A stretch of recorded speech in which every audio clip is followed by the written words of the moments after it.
Lorsque le 17h à Yaoundé, mesdames, messieurs, le temps s'arrête. Le temps de la dernière production de la semaine de votre quotidienne, Le Grand Soir. Le Grand Soir, comme de coutume, au cœur de l'actualité. Nous sommes, puisque justement, c'est l'actualité politique qui domine à Yaoundé, au Cameroun. Nous allons évoquer la Constitution avec l'opportunité de cette réforme. Cette réforme qui, justement, mettrait en place un vice-président. Et oui, c'est la grande annonce qui semble, justement, se murmurer autour de ce congrès du Parlement en l'instance qui est justement en train de se dérouler. On va interroger l'opportunité de cette réforme-là. Qu'est-ce qui amènerait le régime ou alors le système de Yaoundé, comme on aime à le dire, à justement accélérer à ce grand coup d'accélérateur qui est constaté? Qu'est-ce qui peut en découler puisque justement il y a une constitution qui est en place avec un ordre protocolaire bien défini. On a justement un président du Sénat en place. Est-ce que le vice-président ou alors toutes les réformes qui en découleraient autour de cette vice-présidence, là serait de nature justement à bouleverser cet ordre constitutionnel? On en parle ce soir en introduction de ce plateau du Grand Soir. On ne quittera pas les arènes politiques avec justement ce grand ballet constitutionnel, avec toutes ces réformes qui sont annoncées ici et là.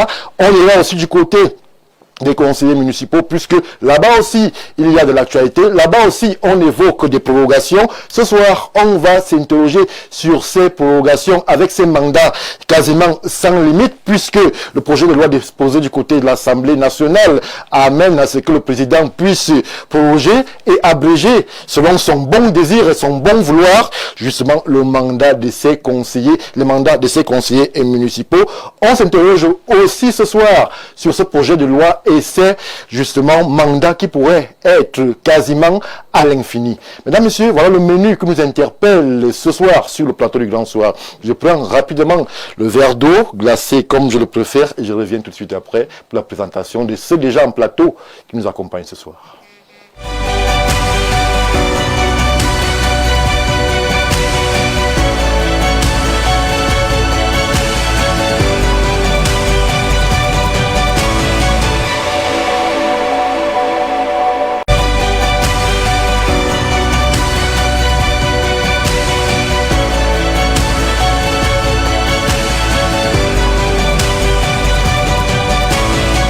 Retour sur le plateau du Grand Soir, je l'ai dit, actualité dense ce soir.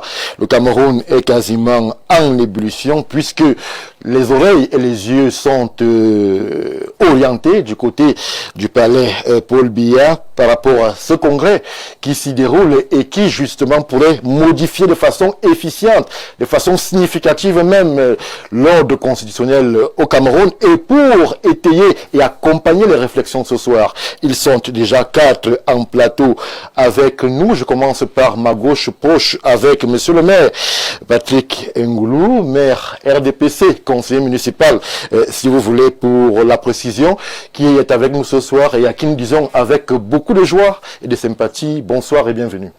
Bonsoir Stéphane Baga, bonsoir à mes co-discutants. Rassurez-vous, la joie est contagieuse, la vôtre bien sûr.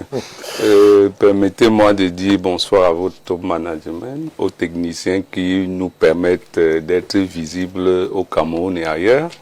Si vous permettez que je dise un bonsoir très appuyé aux autorités du département d'Union Infoumou.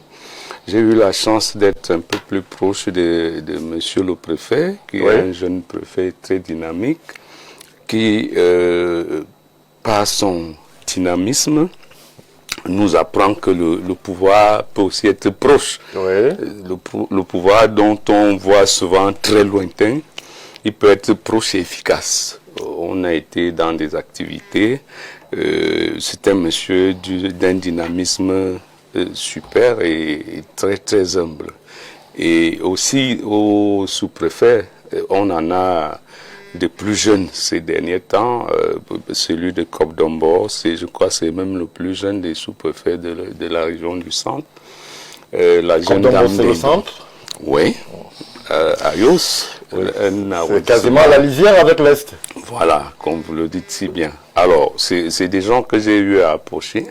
J'ai découvert qu'on peut être autorité administrative et rester humain. C'est la grande leçon que ces gens m'ont appris depuis quelques semaines que je les approche de près. Merci, monsieur le maire Ngoulou. Rassurez-vous, à la sortie, le service commercial d'Info TV vous envoie la grosse facture. Non, c'est l'administration. On ne fait pas la publicité d'une administration.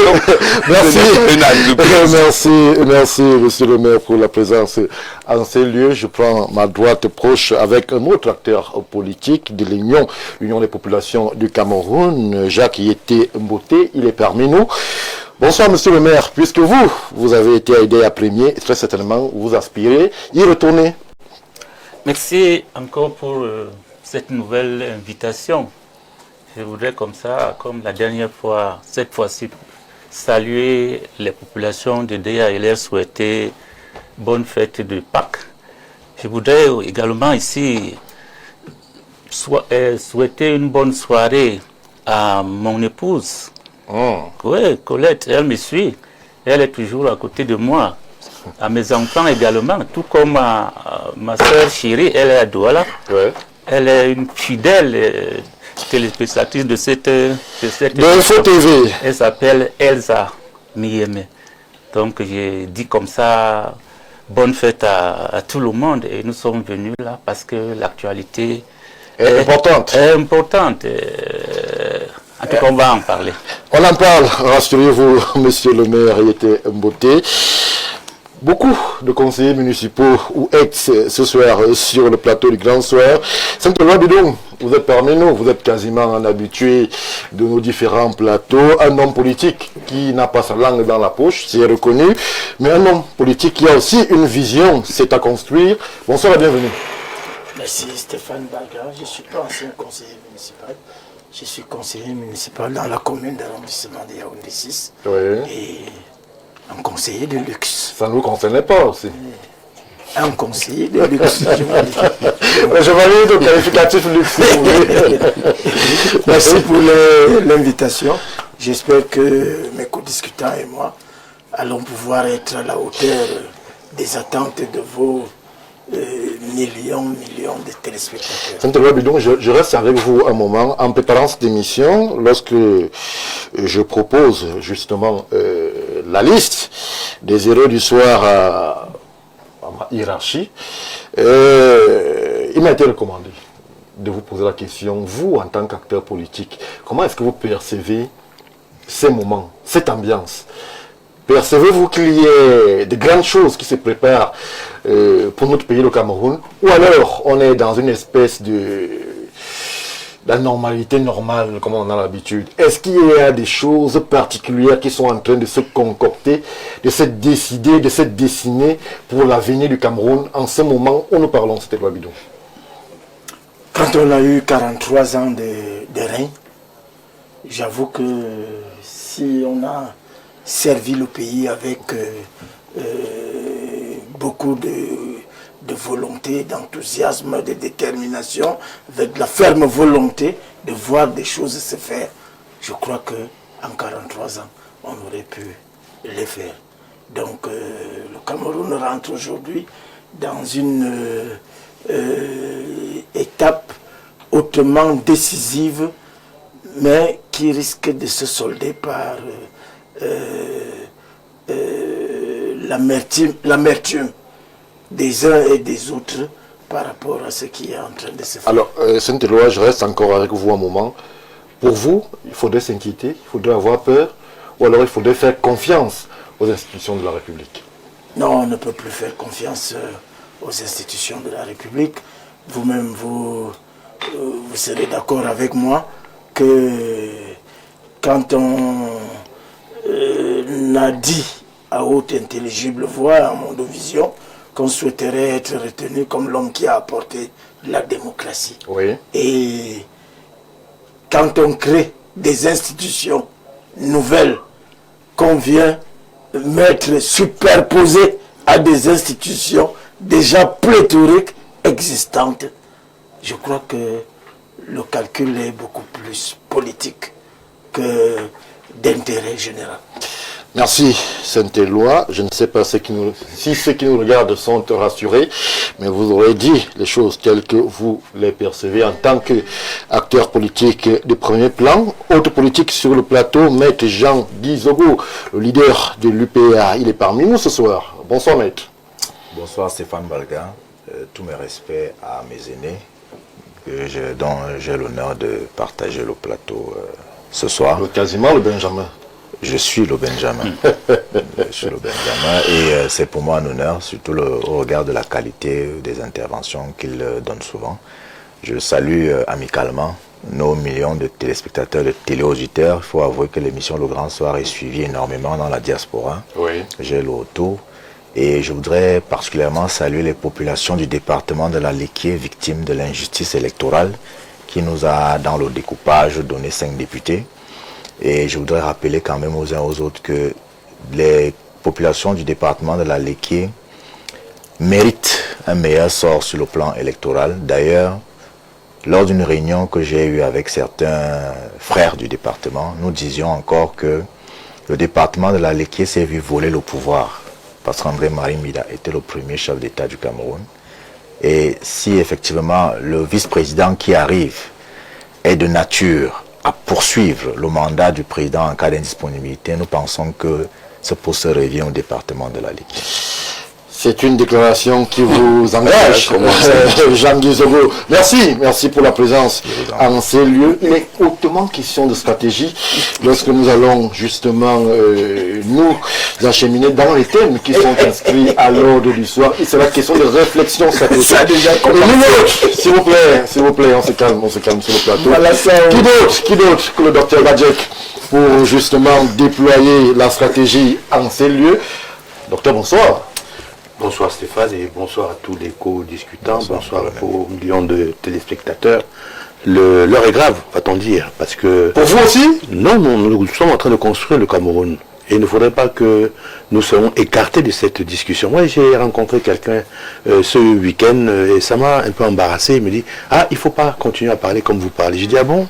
Non, je pense que nous avons la responsabilité aujourd'hui, la grande responsabilité de voir ce qu'il y a, surtout quand on a un parterre comme ça, avec, vous savez, c'est Antoine de Saint-Exupéry qui disait que si tu diffères de moi, mon frère, loin de me léser, tu m'enrichis. Oui. Si vous n'avez pas de perception profonde de ce qu'il y a et que vous faites ressentir de manière intelligente ce que vous voulez dire, eh bien là, on fonce dans le mur. C'est le Cameroun qui se dessine demain.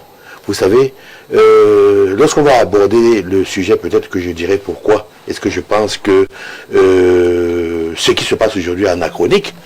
Mais ce que je m'en vais dire quand même, c'est que nous avons l'avenir du Cameroun qui se dessine, et dans un horizon de 5-7 ans, qui correspondait également à l'achèvement de certains projets économiques. Oui. Et qu'il va falloir peut-être recréer l'ingénierie, n'est-ce pas, de cette gouvernance, recréer l'ingénierie, cette politique, et voir un peu ce que nous pouvons mettre à contribution pour que demain, nos enfants puissent être plus heureux. Alors, docteur, question la même que celle posée à Saint-Éloi Bidon, le stratège a-t-il peur lorsqu'il lit les événements, lorsqu'il observe le jeu des acteurs, lorsqu'il interroge les coulisses et la posture, justement, des politiques qui sont en responsabilité première? Le stratège a peur, justement, que ceux qui nous écoutent et ceux qui ont la décision en face n'aient pas la peur, n'est-ce pas, de voir ce qui arrive. Parce que c'est une chose, vous savez, il y a des situations qui sont délicates, que l'on pose comme ça de toute évidence, et l'on pense qu'elles sont superficielles, mais qu'en fouillant à la profondeur, on trouve qu'il y a beaucoup d'enjeux, beaucoup de défis. Ça, c'est une chose. On peut prendre des décisions comme ça qui sont épidémiques. On peut prendre des décisions qui viennent peut-être des actions concurrentes de certains conseillers et tout. Mais lorsqu'on est sur le terrain, c'est le terrain qui va décider, n'est-ce pas, le caractère de la manœuvre et qui va diriger la manœuvre. Donc, il y a sur le papier, sur la théorie, il y a des décisions, il y a des initiatives qui sont heureuses, mais lorsqu'on arrive sur le terrain, on trouve que ces initiatives ne pesaient pas lourd. Donc c'est pour dire que nous on a peur, pourquoi? Parce que nous faisons des études, et c'est notre rôle, n'est-ce pas, de donner des hypothèses. Je ne veux pas dire que lorsqu'il y a une initiative, tout est faux. Non, mais nous avons le devoir de présenter des hypothèses, n'est-ce pas, et qui ont leur probabilité d'occurrence. Mais au moins nous avons ce regard qui est omnidirectionnel et qui permet, n'est-ce pas, de chercher dans la profondeur et de voir quels sont les marqueurs, ou en fait les signaux faibles qui peuvent nous permettre de basculer vers telle axiologie stratégique ou bien telle autre. Merci, Dr Badjek, qui sera aussi question ce soir de rassurer c'est des Camerounais qui nous regardent avec beaucoup d'attention que justement ce qui est en train d'être fait est fait dans le sens, on l'espère, en tout cas sur ce plateau, dans le sens de la construction d'un grand pays qu'est le Cameroun. Je vous ai déjà préparé un référentiel, ce que mon laboratoire a déjà prévu sur cette question avec les différentes hypothèses, les différents signaux faibles et ce que ça... Je ne peux pas donner de notes pour ce référentiel aujourd'hui, ce serait stupide. Oui. Parce que je vais vous dire que la tête du client qui sera vice-président demain va absolument orienter la note définitive selon son identité, selon son ADN. Merci, Dr Badjek, pour la présence en ces lieux. On va tout de suite plonger les pieds dans le plat avec la toute première thématique qui, je l'ai dit, nous amène du côté du Parlement, de l'Assemblée, si vous voulez, avec la Constitution. Et nous interrogeons justement ce soir l'opportunité d'une réforme. Je commence par vous, monsieur le maire Ngoulou. Alors, nous sortons d'une élection présidentielle où le président Paul Biya s'en tire avec 53%. Il bénéficie de la confiance de la moitié des votants camerounais. Mais on a l'impression, depuis un moment, qu'on est en train de passer à la vitesse supérieure en termes de loi, en termes de proposition de loi. On a comme une impression qu'il faudrait tout de suite accélérer les choses. Je ne crois pas que le président ait déjà fait 1 an de son mandat, le tout nouveau. Pourquoi est-ce qu'on accélère le rythme aussi fort? S'interroge les Camerounais. Stéphane Baga, je ne partage pas la peur qui règne dans ce plateau. Je voudrais vous dire que la fin d'une chose est toujours meilleure que son début. On est à la fin de quelque chose? J'ai dit quelque chose, je n'ai pas dit qu'on est à la fin de quelque chose. J'ai dit que la fin d'une chose est toujours meilleure que le début. Voyez-vous, au Cameroun, parfois on veut une chose et son contraire. On a toujours reproché au président Paul Biya de prendre tout son temps. Maintenant qu'il décide d'accélérer, on lui reproche aussi d'accélérer. Je voudrais dire qu'une réforme comme celle qui se prépare, une réforme constitutionnelle, arrive toujours pour remettre les choses en ordre, les textes. Nous avons, depuis pratiquement 3 à 4 mandats, nous avons toujours vécu les prorogations des mandats, les mandats des conseillers et les mandats des députés. Parce que justement, parfois l'élection présidentielle arrive au même moment que les 2 élections couplées. On a vécu ce scénario peut-être pendant 3 mandats. J'ai comme l'impression que ce qui se passe, c'est pour régler définitivement cette affaire. Le vice-président, puisqu'il s'agit de cette réforme-là, oui, c'est de ça que nous parlons. Le texte prévoit un vice-président que le président peut nommer. Oui. On n'a pas encore un vice-président demain là. Qu'on adopte d'abord le texte. Vous êtes encore dans les hypothèses, les supputations. Vous pensez que ce qui est fait du côté de l'Assemblée nationale, c'est du folklore, alors que justement des mouvements... C'est justement pour valoriser le travail qui est en train d'être fait là-bas. On ne décide pas en leur lieu et place. Ils ont reçu un texte. Leur rôle, c'est justement étudier les failles et les avantages de ce texte. Maintenant, quand ils vont l'adopter, on saura donc, on verra s'ils ont modifié quelque chose. Ou alors le texte a été adopté tel qu'il est parti. Oui. Et après cela, il va falloir que le président décide de l'adoption également de ce texte. Et la nomination, c'est quelque chose qui peut intervenir peut-être dans 1 an ou 2, ou même demain. Donc, nous n'avons pas l'agenda ou le calendrier. Ça veut dire que nous sommes quasiment dans le flou depuis tout à l'heure. Ce n'est pas le flou. Nous sommes justement, le Joe Satège a dit tout à l'heure que nous confusons le Cameroun. Nous sommes entre c'est une tentative de construction. Parce qu'un texte n'est pas parfait. Mais là, on a l'impression qu'on un texte qu'on a adopté, monsieur le maire. Non, écoutez, le bon texte se mesure à sa pratique. Quand le texte est bon, on l'applique et il ne cause pas des injustices. C'est ça qu'on appelle le bon texte. Oui. Donc on est en train de rechercher les bons textes pour une sortie ou alors pour un jeu politique clair.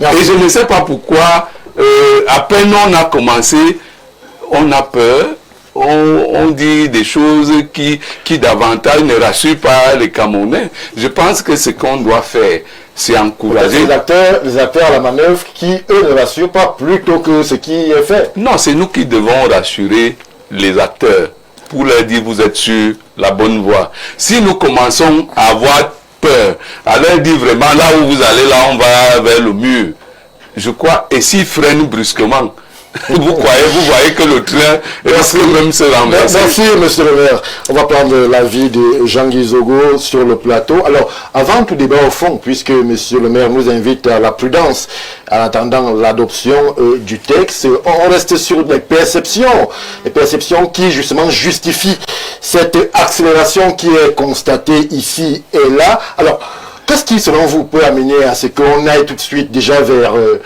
ce débat vice-présidence, ce débat prorogation de mandat, est-ce qu'il y a incertitude en le bateau Cameroun?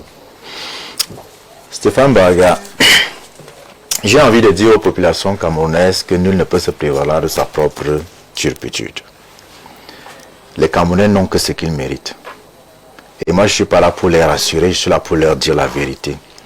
Parce que je suis un homme d'État. Un homme d'État est un homme politique qui n'a pas peur d'être impopulaire sur un sujet d'ordre civilisationnel parce qu'il sait qu'il est davantage préoccupé par les prochaines générations plutôt que par les prochaines élections. La vérité, c'est que les Camerounais ont abandonné la chose politique. Vous allez dans les quartiers, les associations, chacun est fier de dire « je suis apolitique ». Vraiment, la politique, c'est la chose des autres. D'accord. Si vous avez abandonné la politique aux autres, acceptez de subir la décision politique. Parce que l'imbroglio législatif auquel nous assistons, cette inflation législative, cette sensation de navigation, cette sensation de navigation en vue, c'est simplement la conséquence de ce que la majorité a renoncé à son droit pour que la minorité lui impose sa volonté. Regardez un petit calcul simple.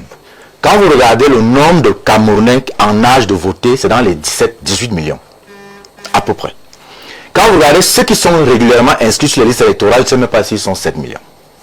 Quand vous regardez parmi ceux qui sont inscrits sur les listes, ceux qui sont allés réellement voter, je ne sais même pas si on est à 3 millions et poussière.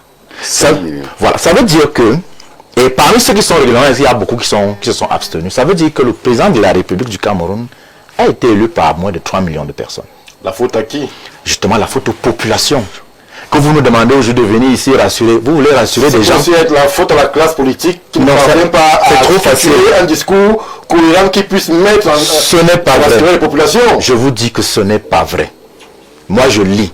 J'ai lu pour le libéralisme communautaire. J'ai lu le projet de société du MRC. J'ai lu le projet de société du SDF. J'ai lu le projet de société du PCRN. Je connais le projet de société de l'UPA par cœur. Je suis désolé, il y a une offre politique. Les gens ont simplement choisi de faire comme si, s'ils ferment les yeux, ils ne verront pas ce qui se passe et ça ne se passera pas. Or, ça se passera quand même. Qu'est-ce qui se passe actuellement? Ce qui se passe actuellement, c'est que les gens n'ont pas pris conscience de ce que la loi est la formalisation normative d'un rapport de force politique à un moment donné de l'histoire et dans un espace donné. Et le rapport de force politique aujourd'hui est en faveur de l'ordre gouvernant néocolonial établi. Vous ne pouvez rien y faire parce que vous avez renoncé à exercer votre souveraineté en tant que citoyen. Et l'ordre établi fait tout pour se pérenniser. Parce que là, il a conquis le pouvoir, il l'a conservé. Maintenant, il cherche comment se réinventer pour le pérenniser. Parce qu'à la réalité, il y a aussi une évidence claire. La nature est implacable. Oui. L'âge du président de la République ne lui permet plus de gouverner pendant 50 ans. Forcément, les officines qui l'entourent sont en train de travailler à faire le nécessaire pour que s'il doit partir, qu'ils partent tout en restant. Puisqu'il y a autour des gens qui ont des privilèges qu'ils ne veulent pas perdre. La Constitution est la consécration d'un contrat social civilisationnel. Ailleurs, on ne joue pas avec. En Afrique, les constitutions sont des épouvantails qu'on change au gré des humeurs du leader. Et le plus souvent, lorsqu'il sent son siège menacé ou lorsqu'il veut le conserver. Donc, ce qui est en train de se passer est simple, c'est que les Camerounais sont en train de subir les conséquences de 40 ans de passivité politique. Parce qu'on a dit que, voilà, la politique, c'est la chose des autres. Les gens oublient que, je leur dis tout le temps, la décision politique, Stéphane Baga, gouverne tout. Même votre manière d'avoir des relations sexuelles. Je vous dis, la politique gouverne tout. Je vous prends un exemple concret. Il y a 30 ans, quand j'ai apparenté le Carrefour étudié, on vendait les magazines pornographiques à même le sol. Nous avons grandi dans cette culture de la pornographie. 30 ans plus tard, vous avez fabriqué une jeunesse totalement dépravée, adepte du sexe, des réseaux sociaux, des jeux de hasard, et forcément, cet abrutissement collectif permet la pérennisation de l'ordre établi. Parce qu'une jeunesse cultivée, une jeunesse qui comprend les enjeux civilisationnels contemporains, ne peut pas vous permettre de faire 40 ans au pouvoir. Parce qu'elle va interroger votre bilan, elle va vous interpeller et elle va vous mettre en difficulté. Alors, on a pris le temps d'abrutir les gens ainsi, à travers des décisions politiques iniques. Et aujourd'hui, on est surpris, 40 ans plus tard, d'avoir une société orgiaque dans laquelle le jeune Camerounais connaît tous les joueurs de football du championnat européen, mais n'est pas capable de vous dire quelles sont les 30 premières personnalités de l'État du Cameroun par ordre protocolaire. Les gens ne savent pas. Les gens ne peuvent pas vous dire sur quoi est-ce qu'on se fonde aujourd'hui pour décider que, bon voilà, il faut un poste de vice-président. Alors qu'on sait pertinemment que la réforme constitutionnelle de 96, du 18 janvier 96, en introduisant le Sénat, avait déjà réglé la question de la possibilité d'une vacance. Donc en réalité, le problème ne se posait pas à ce niveau. Le problème aujourd'hui, c'est que ceux qui nous gouvernent veulent contrôler la succession du président Biya à partir du palais. Parce qu'il y a une incongruité juridique dans cette histoire. Je vais chuter par là. Il y a une incongruité au niveau du mot « peu ». La Constitution consacre des principes juridiques. Vous ne pouvez donc pas venir dans une Constitution dire le chef de l'État peut nommer. C'est comme s'il y avait derrière ça une possibilité d'incapacité à le faire. Ça n'a aucun sens. Merci maître, merci. Je préfère, pour que nous soyons en harmonie avec ce qui nous regarde par millions, qu'on reste d'abord sur les perceptions de cette loi bidon avant le débat au fond dans lequel maître nous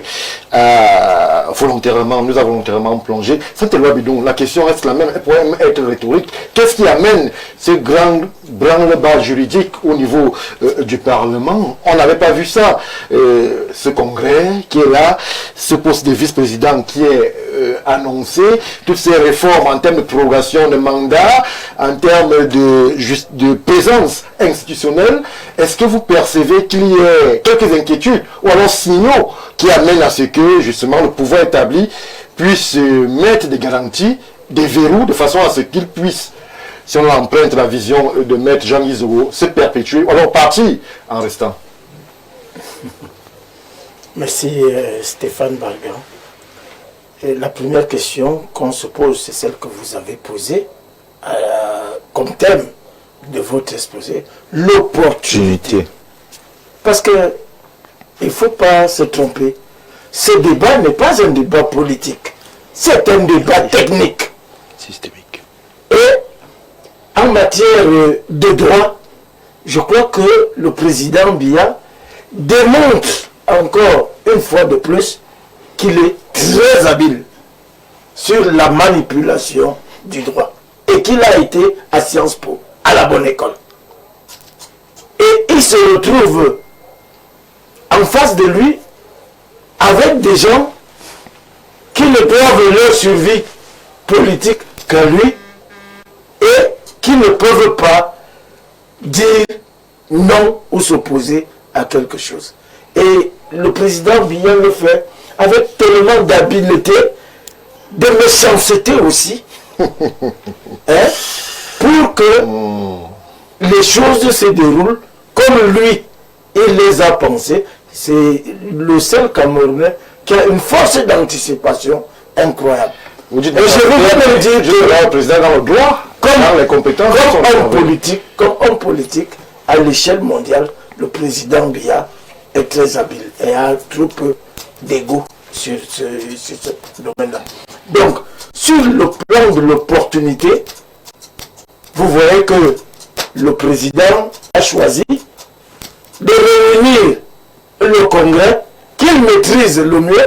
Pourtant, en termes de révision constitutionnelle, on pourrait faire, cette révision étant une révision de haute facture, on aurait pu faire un référendum. Alors, restons un peu sur, justement, sur ce qui est pressenti, ou alors ce qui est perçu par les citoyens.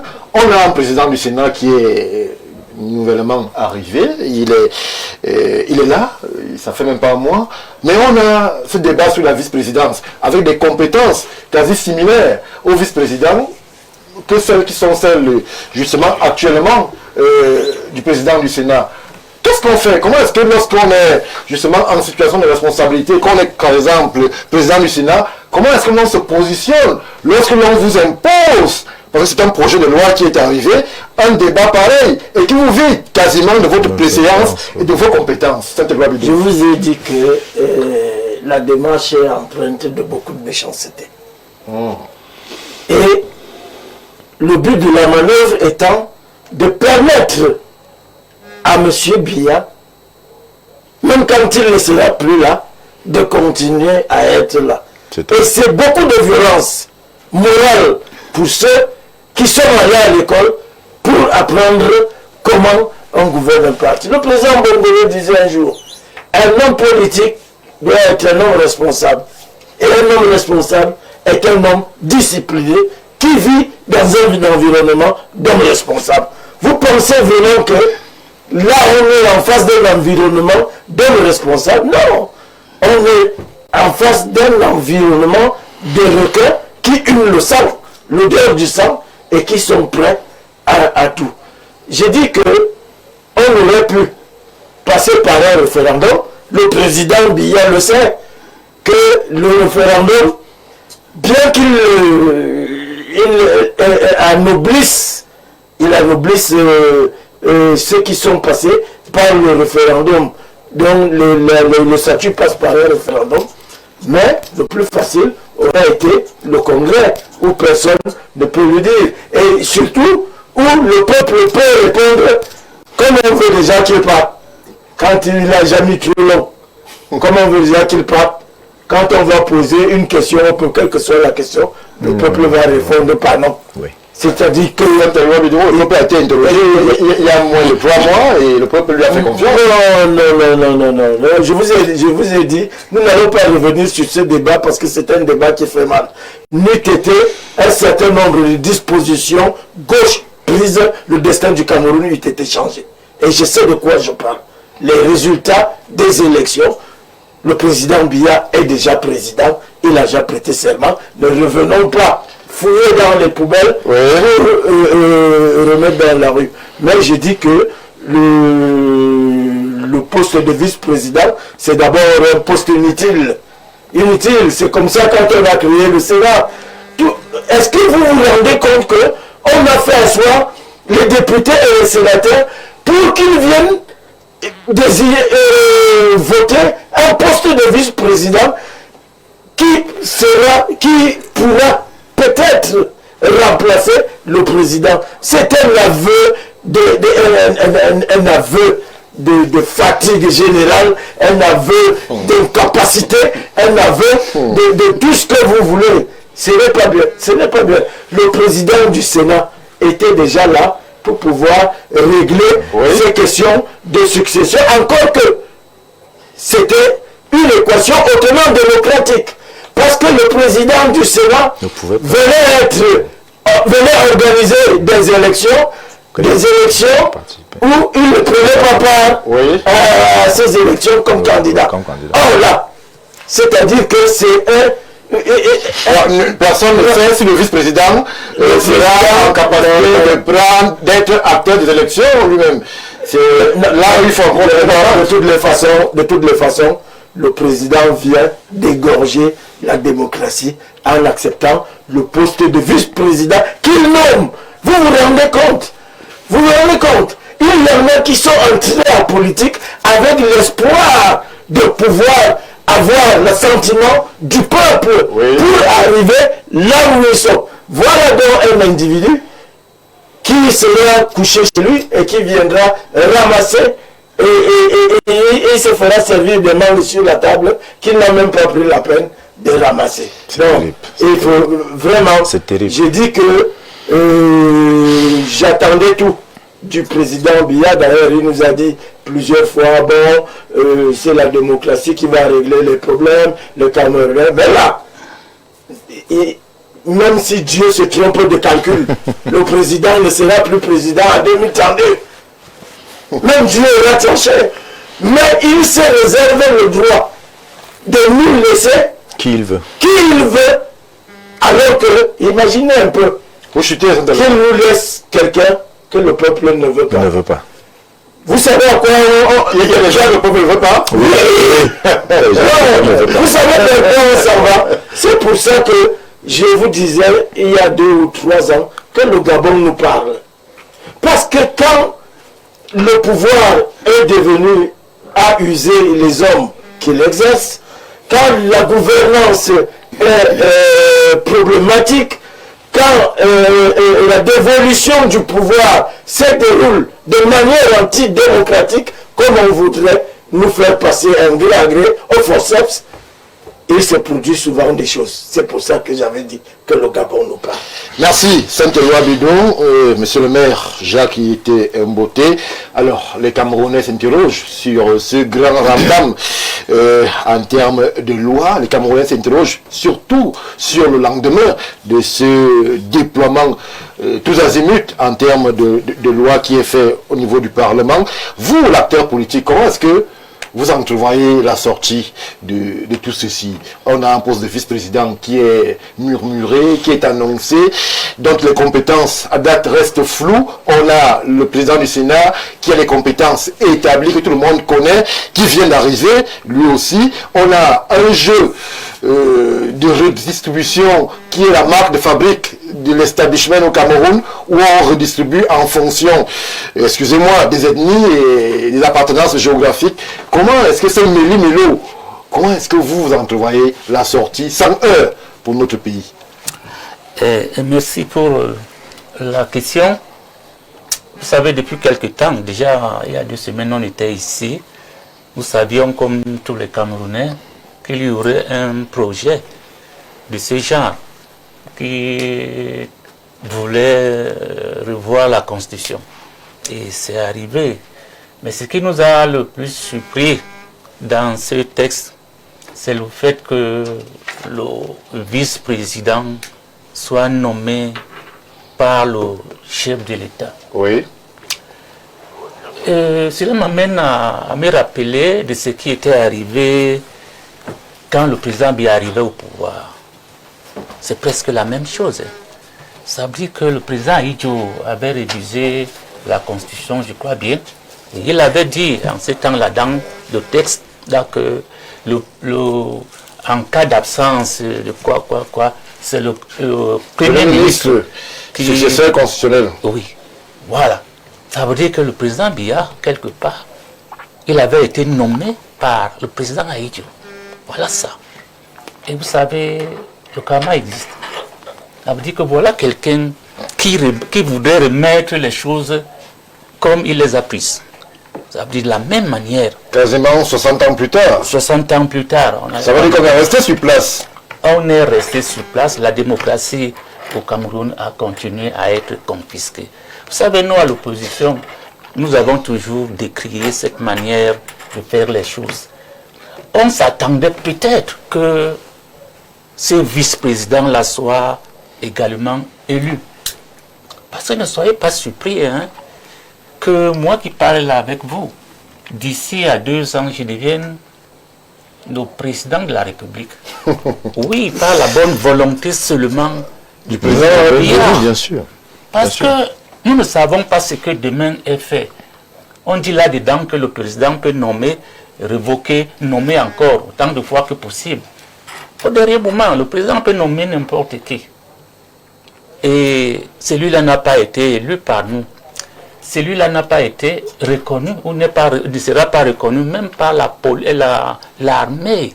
Vous savez, lorsque le chef de l'État prête serment ici, il fait... Comment vous à ce niveau, oui. Nous sommes véritablement dans des choses très sensibles. Si le vice-président nommé par le président de la République n'est pas reconnu par l'armée, ça pourrait poser problème lorsque l'on connaît comment les choses sont sectionnées dans notre pays. Est-ce que pour être reconnu par l'armée du Cameroun, il faut absolument être passé par le tamis des élections? Non, je ne parle pas seulement de l'armée, hein, même le peuple camerounais. Ça veut dire que même le peuple camerounais ne va pas reconnaître quelqu'un qui vient le diriger alors que la loi, les textes disent que pour diriger ce pays... Est-ce que nous ne sommes pas dans la loi? Ce qui se passe du côté de l'Assemblée nationale n'est-elle pas inscrit dans le cadre normatif de la loi au Cameroun?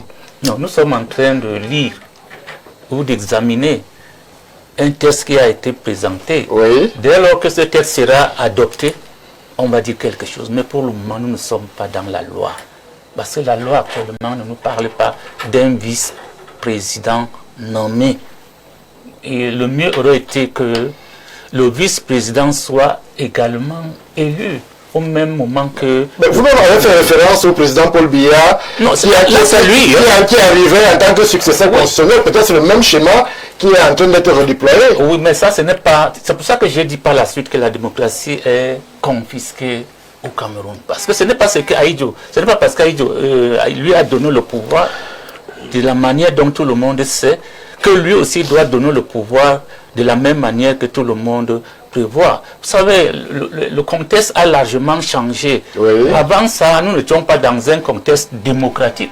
En 90, il y a eu la démocratisation, il y a eu la libéralisation, ce qui fait en sorte qu'aujourd'hui, les Camerounais peuvent parler, les Camerounais peuvent contester, les Camerounais peuvent dire le contraire de ce qui est pensé par le pouvoir.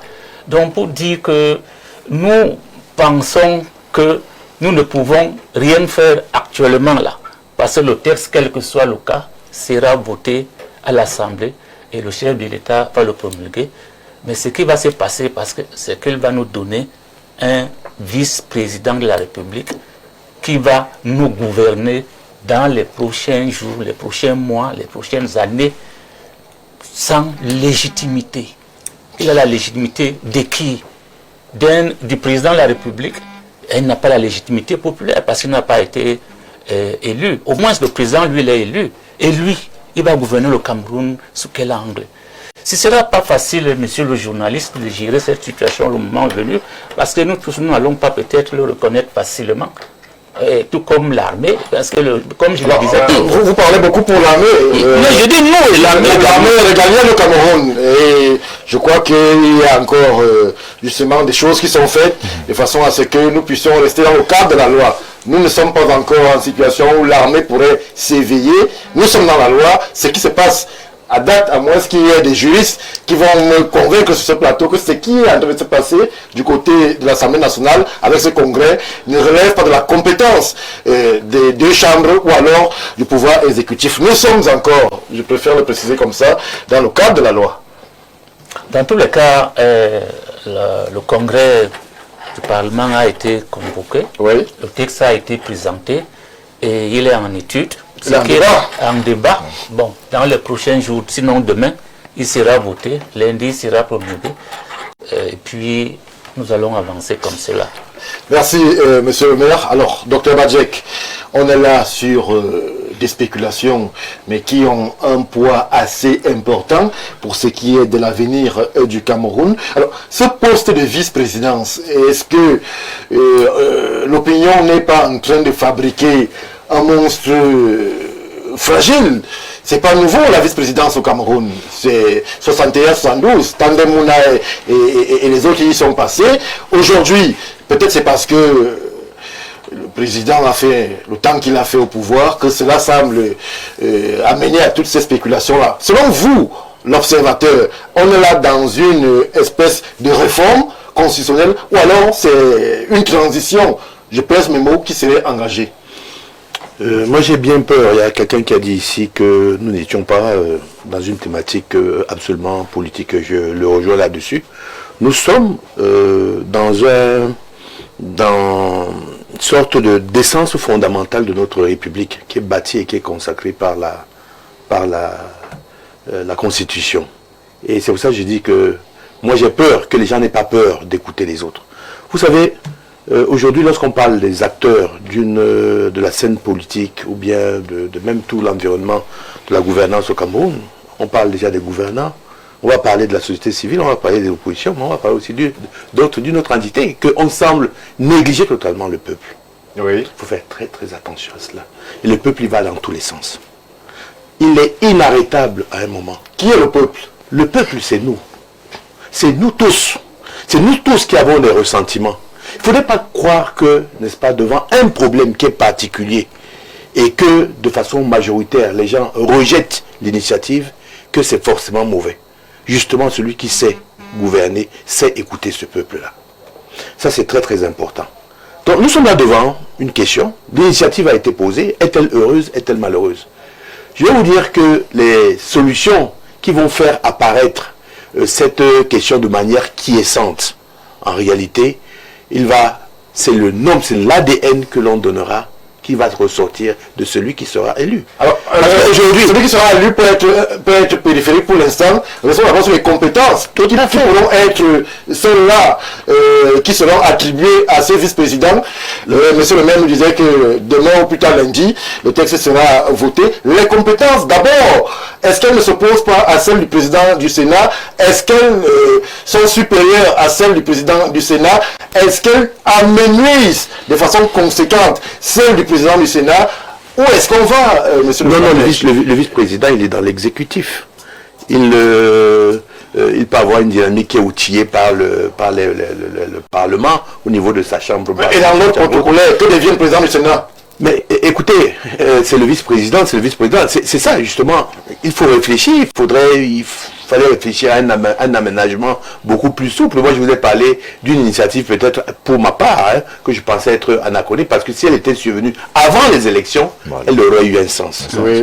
Voilà. Maintenant, le président n'est là qui n'a été là que ça fait même pas un an.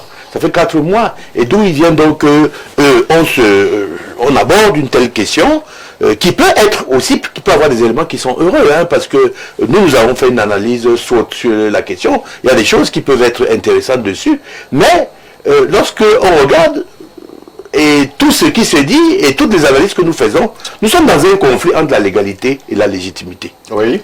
Et ça, c'est compliqué. La loi n'est même pas encore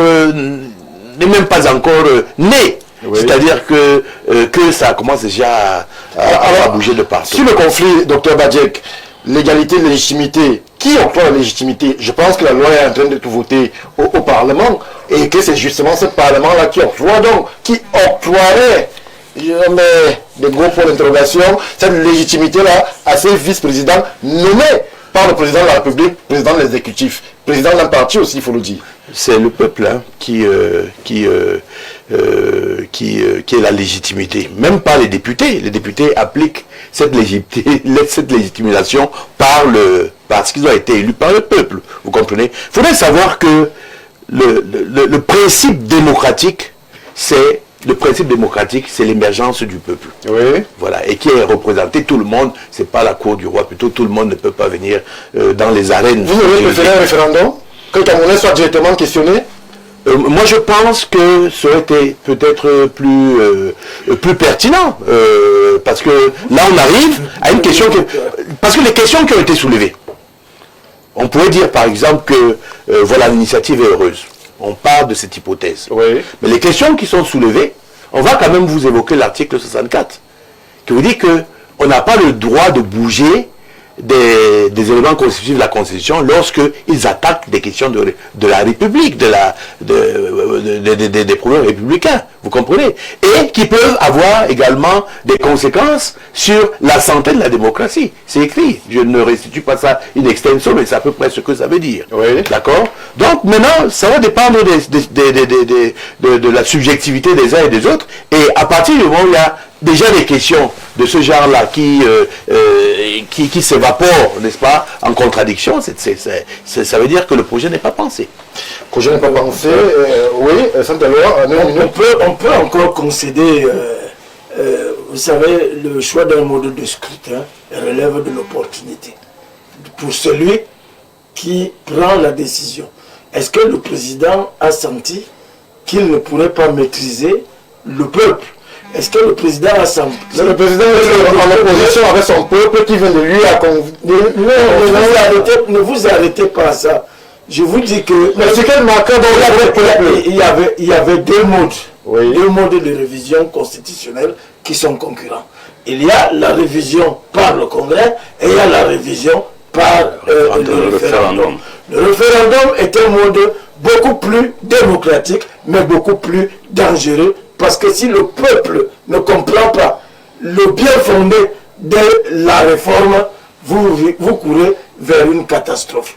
Mais je dis que il eût été souhaitable que le président, que cette réforme ait eu lieu. Nous avons quand même eu 7 ans. 7 ans pour pouvoir faire cette réforme. Et je vous assure que pour la santé de la démocratie dont parlait le docteur Badjek tout à l'heure, pour la santé de la démocratie, il serait bienvenu que le vice-président, qui est d'abord président avant d'être vice, ça vous devez le savoir, il est d'abord président avant d'être vice, soit élu dans un package qui permet au peuple de se retrouver en cette personne. Et colistier. Voilà. Bon, maintenant, je vous dis encore, et si le président, parce qu'on est déjà dans la logique des égoïsmes, c'est-à-dire qu'il faut que ce soit un des miens, un des nôtres. C'est à ce niveau-là que nous sommes arrivés. C'est là où nous sommes arrivés. Ouais. Alors, qu'est-ce que c'est la loi constitutionnelle, monsieur le maire? Vous savez, la loi est flexible, élastique et malléable selon les acteurs. Et une bonne loi, la loi est bonne quand elle est ambiguë, quand elle permet, c'est ce que voulez vous dire. C'est très bien ce que vous dites. C'est ça qu'on enseigne la science politique. Une bonne loi doit être ambiguë parce qu'elle doit être flexible, élastique et malléable à la bonne volonté de ceux qui exercent le pouvoir. On ne va pas repartir à l'école pour ça. J'ai dit que le président, s'il nous nomme, et on est déjà vers là, on s'oriente déjà vers là. Vous avez suivi le maître Guy Zogo tout à l'heure, quand il vous disait que André Marie Bidare, j'ai dit, il a fait un petit commentaire en disant, ça a commencé, ça a déjà commencé. Et vous imaginez donc que dans les jours qui viennent, dès qu'on aura voté cette loi, le débat va se déplacer. Oui. Il sera plus technique, il sera politique, chacun va défendre la cuisine de sa mère. Oui, c'est ça que je dis, chacun va défendre la cuisine de sa mère. L'ethnocartographie. Voilà.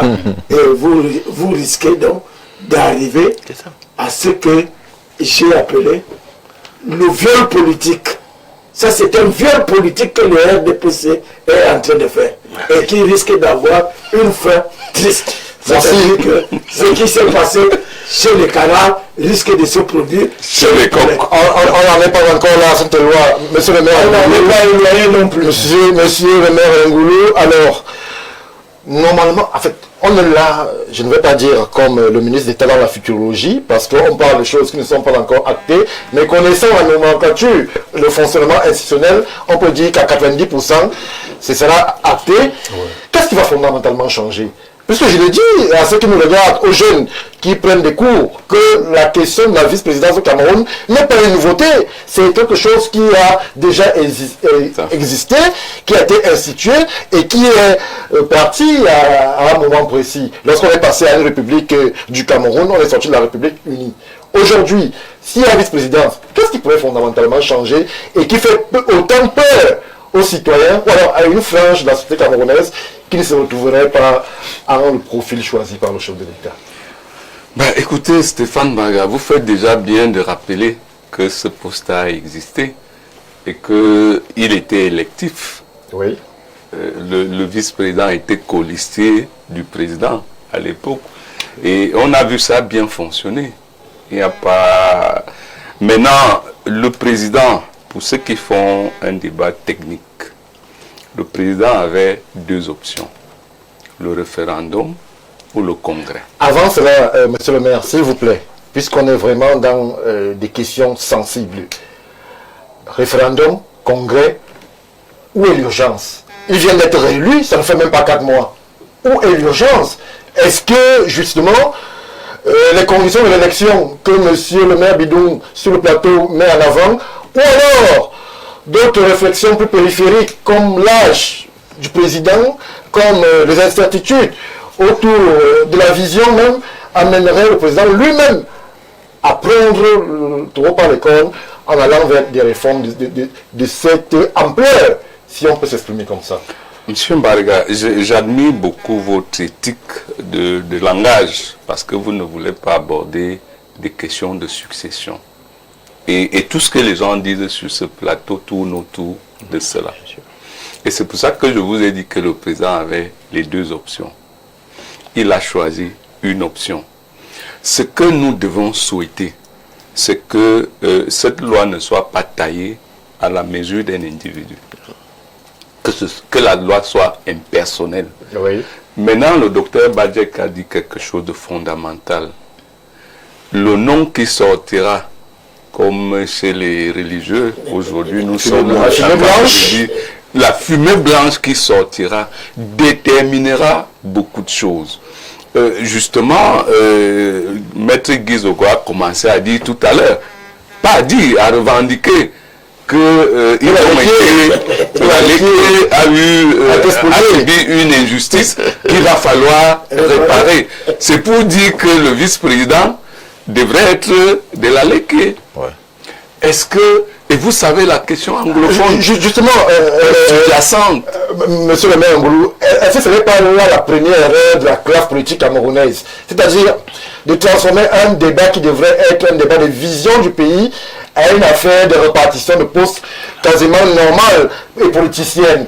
Est-ce que là encore, l'opposition, puisque Maître Zogo c'est l'opposition, n'est pas en train de se tromper de débat et de manquer une fois de plus son rendez-vous avec le peuple camerounais? Je pense qu'il ne faut pas parler ici en termes d'opposition. Nous sommes à deux étapes. La première étape est technique. Il faudrait qu'on ait d'abord un instrument technique adapté avant de la poser maintenant aux questions politiques et politiciennes. Si on n'a pas déjà une bonne loi, un bon texte, que ce soit l'opposition ou nous qui sommes du RDPC, la bagarre sera peut-être plus violente dans notre case qu'en face. Parce que maintenant, certains se lèchent les babines en se disant, les voilà, ils nous ont arraché le pouvoir, Mais le tout est venu aussi. Qui se battent. On verra ce qui sortira. Donc, je pense, et là je suis sérieux en disant que cette loi ait été pensée de manière sérieuse pour l'intérêt collectif.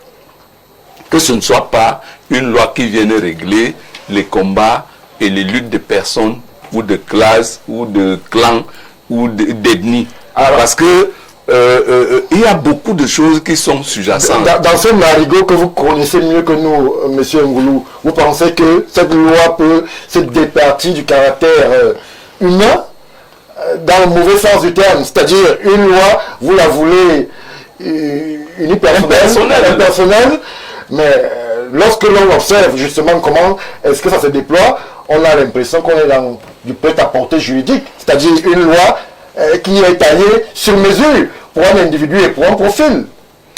Pour cela, je fais encore confiance aux deux chambres qui viennent d'être renouvelées.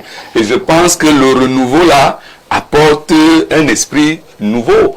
Vous avez vu la composition de la commission qui doit étudier ce texte. Je crois qu'il y a beaucoup de députés de l'opposition et pas n'importe lesquels, des têtes pensantes. Je crois donc qu'il est temps qu'ensemble, ces gens s'asseyent et donnent une opportunité au Cameroun de sortir de l'impasse. Merci. Docteur Badjek, vous vouliez absolument réagir avant que Maître Zogo prenne la parole. Oui, je crois que M. le maire est dans l'axe. Le problème, c'est vrai, hein, on a vu certains, je ne vais pas parler d'insuffisance, ce serait insolent, mais certains points qui pourraient occasionner des dysfonctionnements, mais nous prêtons aussi des intentions, parce que peut-être que dans l'optique demain, c'est pour ça que moi j'ai parlé d'hypothèse, hein, si demain vous avez un vice-président qui est technocrate, qui a vraiment la tête de tout, de l'opinion et tout le reste, on va dire que c'était une bonne disposition. Mais là, vous nous parlez d'une perle rare, dans un marigot politique camerounais où, justement, on ne peut arriver à un certain niveau de responsabilité qu'en ayant fait allégeance à X ou Y orientation. Donc peut-être que ça peut changer. Vous savez, il faut regarder les dynamiques sociopolitiques. Bon, peut-être qu'elles ne nous éclaboussent pas beaucoup, mais ce que je voudrais dire aujourd'hui, c'est que je voudrais me garder de prêter des intentions à ce qui va sortir. Et je souhaiterais que ce soit dans la mesure d'une réaction pertinente sur ce qui peut arriver d'un moment à l'autre. Vous savez que les conditions aujourd'hui sont telles que de plus en plus, ce sera difficile pour rester fixe sur le pouvoir en cours. D'accord, il faudrait le savoir, ça dit c'est l'évidence biologique, c'est l'évidence de la vie, ça peut arriver à tout moment, il ne faudrait pas qu'on fasse toujours la langue de bois, on ne sache pas que ça peut arriver. Donc nous avons quand même des dispositions qui sont telles que l'alternance... C'est la grosse interrogation, excusez-moi si véritablement je vous arrache quasiment la parole, mais cette interrogation est celle des Camerounais. Nous avons des textes organiques qui permettent de résoudre ce type de problème sans qu'il y ait des réformes. Pourquoi ne pas poursuivre dans l'objectif et la nomenclature qui est en place, celle qui permet à ce que, en cas de vacances, c'est pas le souhait, mais que, par exemple, ce soit le président du Sénat qui assume jusqu'à l'organisation de la prochaine élection. Pourquoi aller tout de suite vers un poste de vice-président qui, lui, ne serait pas élu, mais nommé, donc qui appartiendrait à la volonté d'un homme? Nous avons déjà épluché cette question de légitimité et de légalité. Et nous évoluons maintenant. Vous savez, il y a quand même un charme que nous avons, nous les Camerounais, c'est d'avoir donné le pouvoir à quelqu'un et de l'empêcher de l'exercer. Nous sommes là pour dire que nous ne sommes pas d'accord avec ceci et nous ne sommes pas d'accord à cela. Quitte à cette personne d'écouter, n'est-ce pas, et de pouvoir diriger en fonction des perceptions aussi. C'est une manière de gouverner. Mais ils ont voulu que ce soit comme ça. L'exécutif, c'est l'exécutif qui présente le projet. Ils pensent qu'avec un président, l'architecture doit être désormais différente et ça va être comme ça. Et voici les dispositions qui font que même si le vice-président n'est pas physiquement là, eh bien le président du Sénat revient pour organiser les élections un mois après. Écoutez, ça c'est une structuration. Le problème, nous on regarde aujourd'hui le bien fondé d'un tel texte, s'il est valide, pertinent, légitime dans son fond. C'est ça qu'on questionne au départ. Maintenant, ce sera autre chose. Je vais vous dire que l'horizon politique du Cameroun va se dessiner en fonction de l'identité de cette personne-là. Puisque, si jamais, par extraordinaire, moi je pensais déjà que peut-être que la durée du mandat aurait changé. Moi, c'était quelque chose que j'attendais. Bon, maintenant, je trouve que c'est long. Dans ce temps long, il y a beaucoup de choses qui peuvent se passer. Et pour ma part, donner une fonction à quelqu'un qui n'a pas été élu par le peuple, ça me choque un peu. Mais maintenant, si jamais c'est fait, à un moment, il faudrait qu'on sache aussi respecter comment les jeux des instances de la République se produisent. Là, je veux vraiment m'arrêter. Alors, vous dites, ça vous choque. Mais à un moment, il faudra respecter. Mais vous avez la hauteur, la capacité de mettre en avant l'intérêt supérieur de la nation. Que faites-vous de ce peuple-là qui est si facilement influençable? Est-ce que lui pourra se reconnaître à une personne que lui n'a pas choisie? C'est-à-dire qu'il ne dépend que de l'orientation du président de la République. Comment est-ce qu'on explique ça au peuple? C'est-à-dire, on s'est assis, on parlait des Toudji, on a décidé que M. Kamdem ou M. Boubakari ou Undo serait vice-président sans qu'il y ait explication, sans qu'il y ait contradiction. C'est le choix, ce sera lui.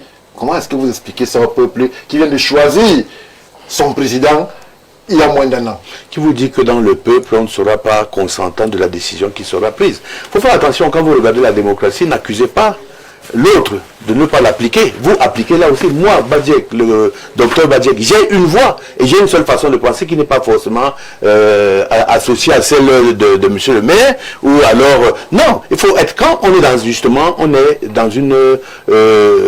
dans un environnement démocratique, on fait ce que nous faisons là aujourd'hui, chacun donne son idée et on va voir celle qui va prospérer. Peut-être que les députés nous écoutent aujourd'hui, peut-être que les sénateurs nous écoutent et que cela peut avoir une influence également sur d'autres décisions, d'autres orientations. Il faudrait que nous puissions savoir jouer ce rouage-là des institutions qui agissent, n'est-ce pas, dans le confort de cette démocratie-là. Moi, je dis, il y a une initiative qui a été prise. Est-elle heureuse, est-elle malheureuse? Nous sommes en train de débattre ici sur le fond et nous avons démontré à suffire qu'il y a une question, il y a une opposition fondamentale entre la légitimité et la légalité.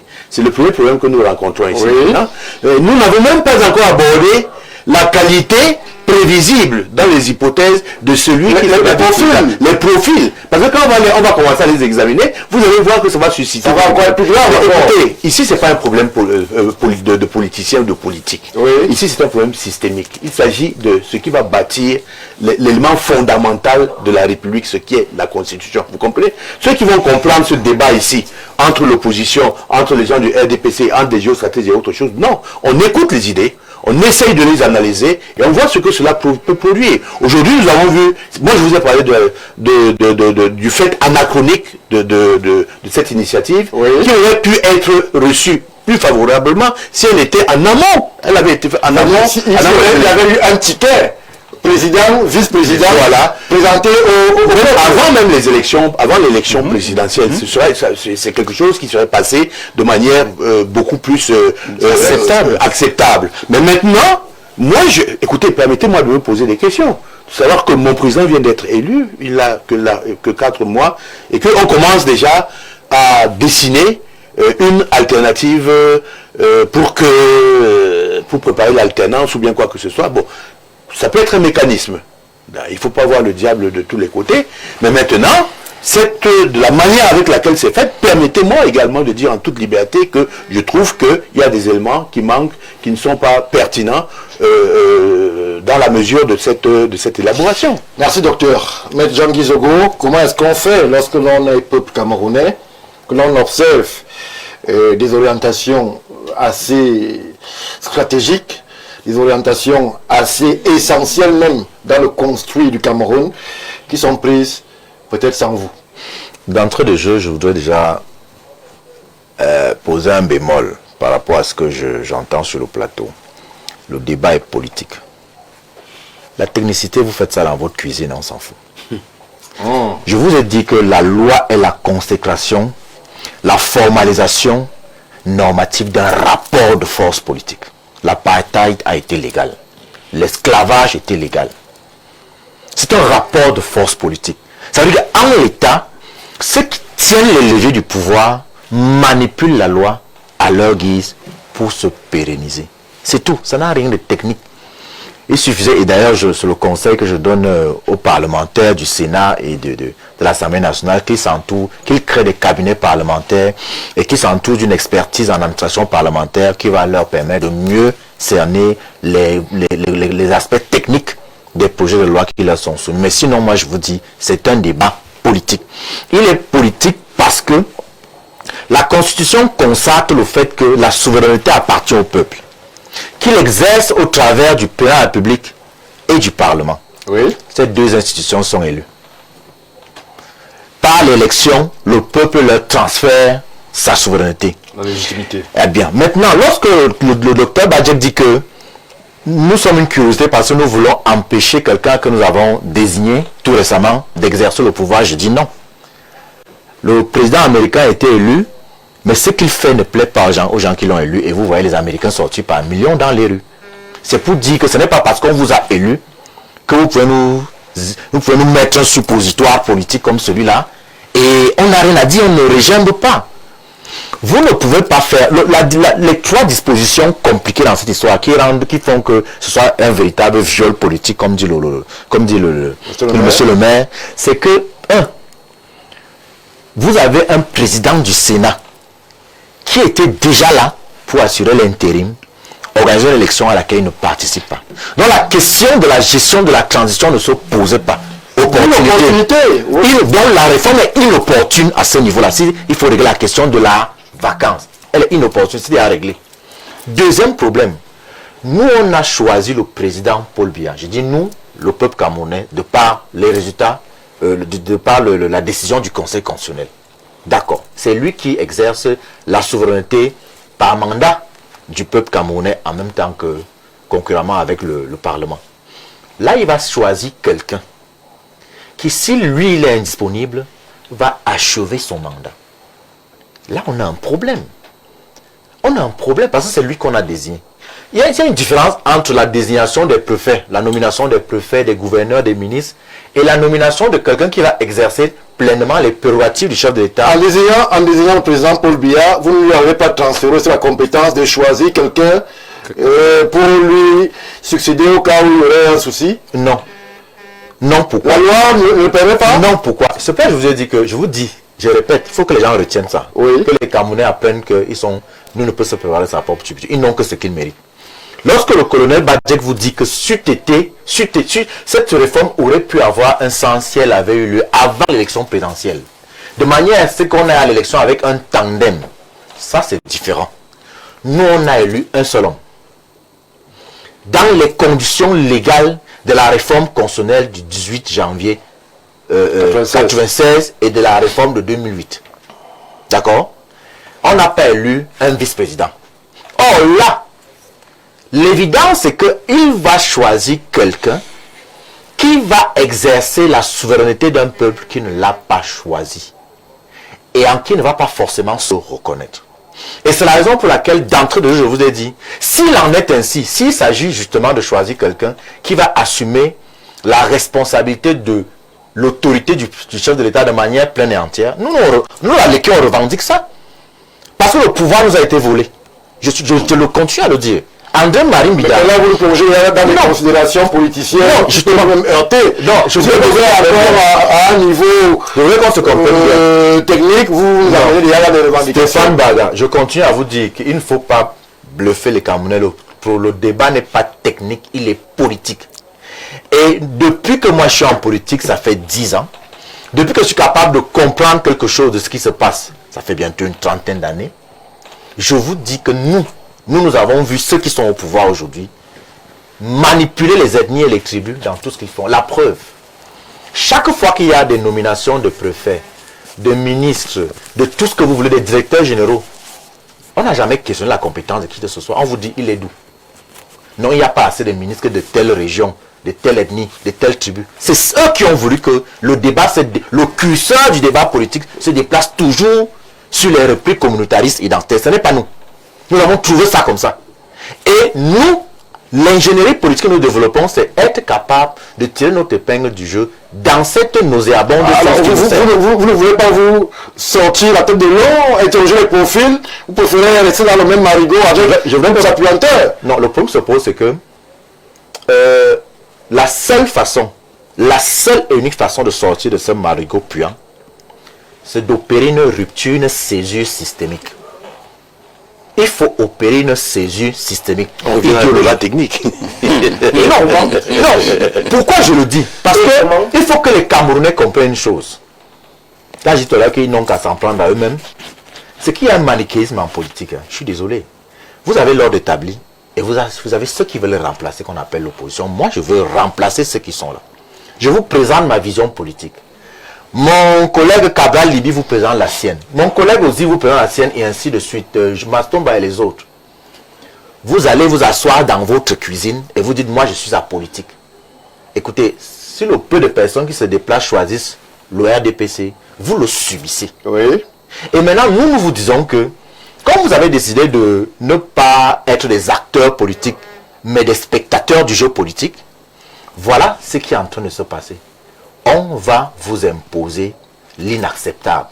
Parce que le transfert de souveraineté du peuple au président de la République sera édulcoré par le choix d'un individu qui sera là non pas pour vos intérêts, vous les Camerounais, mais pour la sauvegarde des intérêts de son clan politique au pouvoir, qui veut que même s'il n'est plus là demain, que ses prérogatives continuent à être préservées. C'est tout. Merci maître. Les Camerounais qui nous regardent par millions se sont exprimés. On leur donne 1 ou 2 minutes et on revient tout de suite après pour les échanges, monsieur le maire Saint-Éloi. Alors, bonsoir le panel. La réforme va passer. La solution à la crise post-électorale reste et demeure la nomination de Issa Chiroma comme vice-président de la République, suivi de la démission immédiate du président Biya. Chacun est libre de dire ce qu'il pense. C'est ça le problème lorsqu'on engage ce genre de débat. Bonsoir, cas de figure. Si le président nomme son vice-président et démissionne un mois après, est-ce que le vice-président peut remanier le gouvernement? Oui, je pose la question au docteur Badjek. Oui, bien. Le docteur n'est pas à l'amphi, mais il pourra vous répondre s'il veut bien. Bonsoir à tous. Je pense que pour moi, le vice-président doit être la deuxième personne à avoir au nombre de suffrages pour éviter certains problèmes. Ça peut aussi être une solution, que le vice-président soit, par exemple, le deuxième à l'élection présidentielle. Cela pourrait être... C'est plus juste. Bonsoir, chers panélistes. Je voudrais tout simplement dire à M. Biya et son entourage que l'Empire romain avait duré des centaines d'années employant toute force d'opposition et il a disparu depuis des siècles. De même, le régime n'est pas éternel et disparaîtra un jour. Mais quelle sera sa fin? Allez regarder de près, des querelles intestines se profilent à l'horizon au sein de ce régime et sa fin sera fracassante et ôtera définitivement la paix aux tenants du pouvoir actuel qui se croit éternel et intouchable. Malheureusement, la contribution n'est pas signée. Il faut signer vos messages. On aimerait bien savoir à qui l'on a affaire. Bonsoir, chers messieurs, ainsi qu'à votre panel. La réforme constitutionnelle est opportunité de moderniser les institutions, d'adapter la norme suprême à l'évolution de la société, l'égalité du sexe et les droits fondamentaux, et de consolider la démocratie. L'opportunité dépend de la recherche d'un large consensus national pour assurer la stabilité, plutôt que de servir des intérêts politiques, évitant ainsi des crises politiques ou de légitimité. Merci pour la contribution. Bonsoir à tous. Ceux qui sont loin de la mangeoire sont toujours de bons conseillers. Une fois à l'intérieur, c'est bouche fermée. Monsieur Bidou, on dirait le père des Jean-Bertrand Mang. Quand l'élection arrive, leur parti fictif se retire au lieu d'aller bloquer le parti majoritaire à l'Assemblée nationale. Bon, je ne sais pas de quoi parle véritablement téléspectateurs. Bonsoir, monsieur le modérateur, et bonsoir à tous vos panélistes. Je suis Bojo Aurel Mesmer, enseignant depuis Douala. Concernant l'opportunité d'une réforme constitutionnelle au Cameroun, ma lecture se veut avant tout technique et pragmatique. Une constitution n'est pas un texte sacré immuable, mais un outil de pilotage qui doit s'ajuster aux réalités du terrain. Aujourd'hui, la question n'est plus de savoir s'il faut réformer, mais comment adapter notre loi fondamentale pour qu'elle réponde enfin aux défis de la décentralisation réelle et de la stabilité institutionnelle à long terme. Vouloir réformer, c'est avant tout une démarche de prévoyance scientifique. Il s'agit de boucher les zones d'ombre qui pourraient fragiliser l'état demain. On ne change pas les règles pour le plaisir du changement, mais pour garantir la résilience de nos institutions face aux mutations sociopolitiques actuelles. Une réforme pertinente doit être celle qui renforce la cohésion nationale et clarifie une fois pour toutes les mécanismes de dévolution du pouvoir pour éviter toute forme d'incertitude. L'enjeu est donc de passer d'une constitution de gestion à une constitution de développement capable de porter nos ambitions de souveraineté. Excellente émission à toute l'équipe. Bojo Aurel Mesmer, enseignant à Douala. On va vous dire merci pour la qualité justement de la contribution que vous faites sur ce plateau. Alors, bonsoir à vous.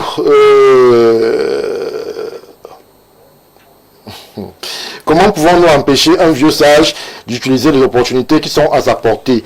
Une partie de football se gagne sur le terrain par le plus malin. La réforme de la Constitution dans la légalité n'écorche pas le peuple souverain qui a élu son président. Aucune méchanceté comme Bidou essaie d'entendre. Moi, je souhaite vraiment que le vice-président soit anglophone pour équilibrer et penser les blessures qu'ils nous disent. Je continue en disant, Franck Biya, Premier ministre, je suis aussi vice-président. Après ça, je passerai dans votre plateau. On vous a compris, Franck Bokito. C'est lui qui a ouvert la boîte.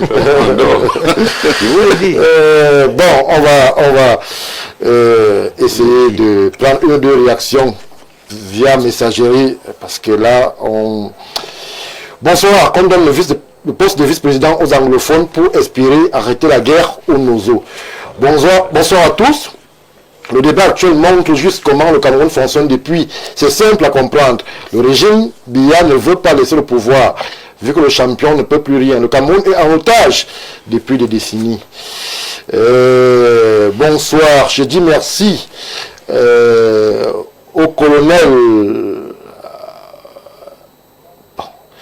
Je ne sais pas très bien où est-ce que le monsieur veut en venir. Marcel Describy, vous pouvez revenir. C'est votre émission. Bonsoir à vous sur le plateau. Le grand frère qui vient de dire que la faute revient à la population, là, il n'a pas totalement raison. Ce n'est pas le problème. Le grand problème, c'est qu'au Cameroun, il n'y a pas les vrais opposants politiques. C'est ça le problème. Regardez par exemple, la majorité a voté en faveur du président Issa jusqu'il y a contestation. Mais il ne fait rien. Tout ce qu'il sait faire, c'est de fuir le pays pour aller se cacher dans un autre pays ou de rester réclamer son pouvoir. Et vous voulez que la population fasse quoi quand les opposants même ne sont pas sérieux dans ce qu'ils veulent? Merci pour la contribution. Bonsoir à vous sur le plateau. Bravo Dr Badjek pour la lucidité, mais je pense que aujourd'hui là on est... Bon, il dit Sagat, je sais pas trop ce qu'il voudrait dire. Alors, cette loi Bidon, je me tourne vers vous. Comment est-ce que vous voyez la sortie? Lorsqu'il y aura promulgation de la loi par le président de la République, est-ce que vous pensez que la pilule va passer? Comment est-ce qu'on peut bien l'expliquer de façon à ce qu'on ne puisse pas véritablement voir ce qui est arrivé chez le voisin nous arriver aussi? Moi, j'ai beaucoup d'admiration pour le président Biya, pour ses qualités d'homme politique. Parce qu'il démontre qu'il est maître dans l'art de la ruse. Est-ce qu'on parle encore du gouvernement? Non. Oui. Depuis octobre. Est-ce qu'on parle... Non, le débat a été élagué. Voilà. Le débat est élagué. Il a donc fallu trouver quelque chose qui allait permettre au président Biya de continuer à gouverner avec son équipe. On vous a jeté un débat hautement technique qui va faire parler les universitaires et pendant un certain temps. Oui. Ça, il a réussi son coup. De deux, comme on ne parle plus du gouvernement, on parle maintenant de la vice-présidence. Vous savez, le président a l'art de miroiter des choses que les Camerounais veulent entendre, aimeraient voir se produire, mais qui ne se produiront jamais. Moi, je suis de ceux qui pensent qu'il n'y aura pas de vice-président. On ne nommera pas un vice-président d'aussitôt. N'oubliez jamais que le Sénat, le Sénat a été décidé à la réforme constitutionnelle de 1996. 18 janvier. C'est 20 ans après qu'un Sénat est entré en jeu. N'oubliez jamais que toujours sous le président, parce qu'on vous parle de mise en place progressive, que cette constitution-là peut encore prendre tout ce temps, cette loi bidon. Vous êtes acteur politique, nous sommes journalistes. Le Cameroun que nous voyons, est-ce qu'on peut encore aller dans ces réformes à pas de sénateurs alors que la situation semble être sur bien des aspects tendue? C'est vous qui pensez que c'est tendu. C'est vous qui pensez que c'est tendu. Montrez-moi un seul Camerounais, même sur ce plateau, qui est capable d'aller dans la rue pour dire à Paul Biya que non, ça en est trop. On ne fonctionne pas comme ça. Non. Je vous dis qu'il a une technique de ruse et le poste de vice-président peut être créé sur les papiers, mais ne rentrera jamais. Il n'y aura jamais de décret d'application. La preuve, c'est que dans la réforme, on a maintenu le poste de Premier ministre. On a maintenu le poste de Premier ministre. Oui. Et puisque vous parlez de partage du gâteau, je crois que les factions friandes du partage des gâteaux ont été servis. Hein? Vous avez l'Ouest qui n'est pas friand. Et puis ils ont pris l'Assemblée. Tout ce que vous faites là ne les concerne plus. Vous avez Aladji, l'autre qui a pris le Sénat. Il était là depuis la création du Sénat derrière. Maintenant, il nous avant-poste. Tout ce que vous allez faire, il s'en fout. Hein? Vous avez les anglophones qui avaient peur de perdre le poste de Premier ministre où on contrôle toute l'administration parce que le véritable problème ici, là, dans la bagarre, c'était de savoir celui qui va réguler l'administration. Oui. Parce qu'elle a à refaire. Il y en a qui sont arrivés pour gâter l'administration. Vous voyez des décisions à l'emporte-pièce sous prétexte qu'on a la délégation des signatures. Oui. On a laissé tout le monde et des analphabètes arriver à des postes où la connaissance du droit est nécessaire et évoluer allègrement à la limite de la faute. Et c'est devenu la règle. Donc, j'espère que le vice-président, parce qu'on nous a dit qu'on mettait le poste de vice-président en cas de décès du président, en cas de démission. Constaté. En cas de démission constaté, en cas de vacances. On constate la vacance. Maintenant, il y a tout le président est conscient de ça. Ça va prendre du temps. Il va arriver à la fin d'année 2026 avec son gouvernement que les gens décrivent. Et il vous aura, permettez-moi le terme, il vous aura proprement niqué de ce côté. Aujourd'hui, on parle du en fait, c'est la réalité. On parle du président est hautement intelligent. Hautement intelligent. Et je suis sûr qu'il n'y aura pas de poste de vice-président. Il y aura le poste de vice-président créé sur le papier, mais il ne nommera pas une vice-présidente parce que le jour qu'il nomme un vice-président, d'abord il a besoin de quelqu'un qui peut lui garantir une retraite paisible. Et quand vous voyez ils ne sont pas nombreux, tous ces crocodiles dans le marigot, le président a besoin d'un homme qui peut le rassurer. Et le jour qu'il déclarera que tel est le vice-président, comme c'est la succession qui est réglée, je crois que beaucoup de choses vont se régler. Merci. Comme ça s'est réglé chez les autres. Merci. Monsieur le maire, inflation en termes de suggestion, en termes de poste, Sénat, vice-président, premier ministère, président, on s'y perd. Mais au finish, que gagne le Cameroun dans tout ceci? Bon, dans tous les cas, il y a des problèmes que les Camerounais vivent depuis. Le problème de Boko Haram dans l'extrême nord, le problème de nos eaux, tout le monde le connaît. Oui. Et il n'est pas réglé. Qui n'est pas réglé, qui peut trouver un peu son règlement ici. Pourquoi? Parce que le poste de vice-président, la dernière fois je l'ai dit ici quand le maire Bidong disait que le président n'aime pas les dauphins. Le président aujourd'hui a mis dans la tête des Camerounais qu'il y aura un dauphin. Et le dauphin peut être là aussi pour résoudre un problème politique. Parce que la Constitution... Lui, on dit qu'il n'y a pas de dauphin en démocratie. Parce que c'est ce qu'il vient de faire là. Et il a ajouté un mot dans un pays sérieux. Donc, le président vient de montrer qu'il a besoin de dauphinat en créant le poste de premier vice-président. Et nous savons la mission du vice-président. Et ça peut résoudre un problème, le problème anglophone.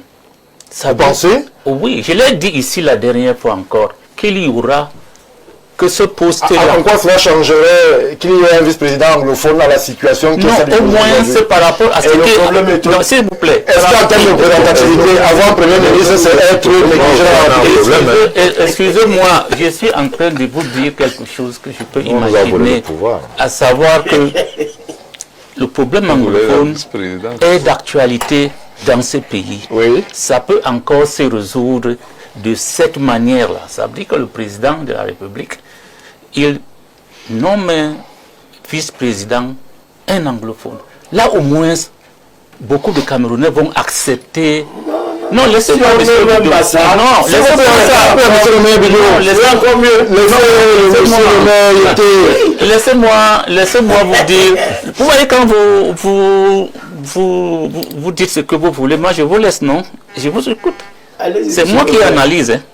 Et dernièrement, vous avez dit ici qu'il n'y aura pas de poste de vice-président parce que le président ne voulait pas de dauphin. Je vous ai dit qu'il y en aura.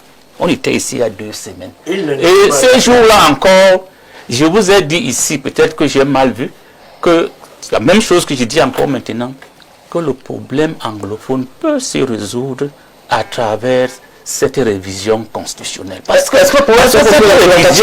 cette révision constitutionnelle, en réalité, n'avait pas sa place autrement que ce que je suis en train de dire. Quelle était sa place?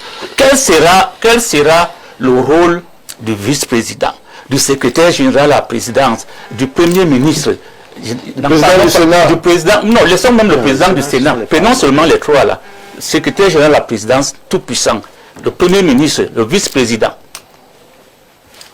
Ils vont jouer comment? Il n'y a que la résolution du problème anglophone qui peut faire en sorte que ce projet de loi soit peut-être gobé. Vous êtes en mission, monsieur le maire. Ah, ça. S'il vous plaît, s'il vous plaît. Permettez à monsieur le maire de chuter. Nous sommes, le Cameroun est en train de... Pourquoi vous voulez que je dise autre chose ou bien ce que vous voulez que je dise? Pourquoi? Pourquoi vous voulez que je dise la même chose que vous? Pourquoi? Dites-moi à peu près pourquoi. Est-ce que je suis venu vous écouter ici ou bien dire ce que vous Dites ce voulez? que vous avez à dire, monsieur le maire. Disant encore que, pour moi, l'opportunité de cette révision constitutionnelle est là pour résoudre un problème politique. Oui. Et ce problème-là, pour moi, c'est le problème anglophone. À savoir que le président ne savait plus comment le résoudre concrètement. Alors, maintenant, il peut avoir l'opportunité de le résoudre. Il peut nommer... Je vous lance la question. Oui, allez-y. Est-ce que vous pensez que les anglophones qui nous regardent seraient plus lotis, ou alors se sentiraient plus considérés en ayant un vice-président plus qu'un premier ministre, par exemple? Est-ce qu'on est mal loti lorsqu'on a un premier ministre dans sa région? Le problème se pose en termes de la gestion du pouvoir comment il dit ça? Central, ça veut dire le président de la République. Ça veut dire que voilà le chef de l'État qui dit que, ou bien le texte qui dit qu'en cas d'absence, d'empêchement de tout ça là, c'est le vice-président qui prend les rênes jusqu'à la fin du mandat. Oui. Et il résout un problème là, en attendant la fin de ce mandat-là. Merci, monsieur le maire. Bonsoir Stéphane. Si le président Paul Biya retouche encore la Constitution, c'est grave. Non pour les Camerounais, mais pour lui-même. S'il le fait, son entourage va anticiper son départ.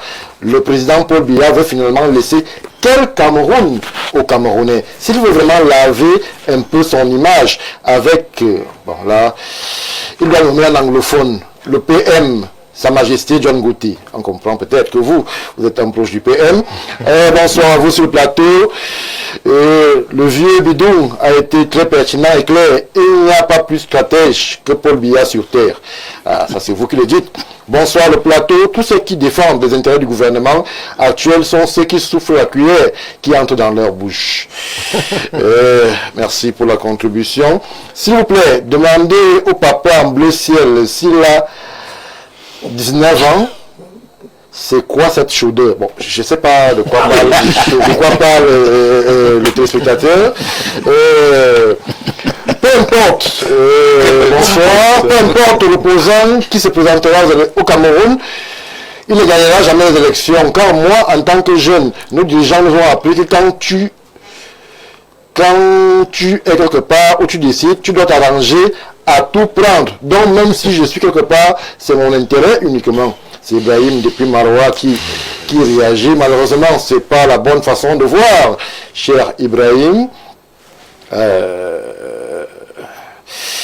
Une ou deux contributions qu'on pourra prendre parce que malheureusement, il y en a tellement. Bonsoir Stéphane, j'espère que tu vas bien. En 44 ans, le régime aux affaires n'est même pas capable de donner de l'eau courante. 44 ans, plus d'un demi-siècle et est incapable de donner la simple eau courante. Que du blabla. La Côte d'Ivoire est en train de terminer la construction du métro d'Abidjan pendant que Rudi Camerounais, expert en théorie. Pourquoi l'ex-maire donne l'impression d'être encore naïf? John Gauthier n'est en rien le représentant des anglophones. J'ai posé la question de la représentativité il y a quelques minutes. Monsieur le maire, dernière réaction, Franck Biya est le futur vice-président. Après, son père démissionne et il devient président et nomme un anglophone vice-président. C'est le schéma. C'est votre schéma. Le nôtre sur ce plateau, c'est de prendre un léger break et revenir tout de suite après pour évoquer les mandats qui sembleraient être indéfinis, illimités au Cameroun. A tout de suite.